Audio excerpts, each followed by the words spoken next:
یمین الدولہ ابو القاسم محمود ابن سبکتگین المعروف محمود غزنوی سلطنت غزنویہ کا پہلا آزاد حکمران تھا۔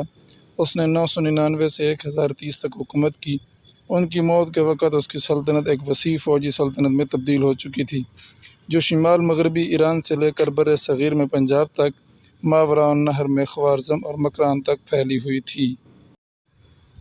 محمود نے اپنے پیش رو سامانیوں کے سماجی، سیاسی اور ثقافتی رواج کو جاری رکھا، جس نے شمالی ہندوستان میں ایک فارسی ریاست کے لیے بنیاد قائم کرنے کا ثبوت دیا۔ اس کا دارالحکومت غزنی اسلامی دنیا کے ایک اہم ثقافتی، تجارتی اور فکری مرکز کی حیثیت سے تیار ہوا۔ اس نے بغداد جیسے اہم شہر کا مقابلہ کیا۔ دارالحکومت میں بہت سی ممتاز شخصیات جیسے البیرونی اور فردوسی کی خدمات حاصل کی گئی۔ وہ پہلا حکمران تھا جس نے سلطان کا لقب اختیار کیا تھا، جس نے اس کی طاقت کی حد کی نشاندہی کرتے ہوئے خلافت عباسیہ کے خلیفہ سے سلطان کے نظریاتی رابطے کا تحفظ کیا تھا۔ اپنے اقتدار کے دوران میں اس نے 17 بار بر صغیر، پاک و ہند، دریائے سندھ کے مشرق کے کچھ حصوں پر حملہ کیا اور فتح حاصل کی۔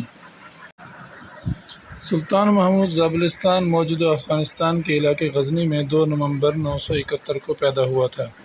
اس کے والد سبکتگین ایک ترک غلام کماندار تھے، جنہوں نے 977 میں غزنوی سلطنت کی بنیاد رکھی، جس پر انہوں نے سامانیوں کے ماتحت کی حیثیت سے خراسان اور ماوراء النہر پر حکمرانی کی۔ محمود کی والدہ الپتگین کی بیٹی تھی۔ محمود کی ابتدائی زندگی کے بارے میں زیادہ معلومات نہیں ہیں۔ سلطان محمود غزنوی بہت بڑے عاشق رسول تھے، نبی کریم صلی اللہ علیہ وسلم کی تعلیمات پر عمل کرنے اور قرآن و سنت کی پاسداری رکھنے والے عظیم حکمران تھے۔ امت مسلمہ سلطان محمود غزنوی کی اصلاحات کو تا قیامت رشک کی نگاہوں سے دیکھتی رہے گی۔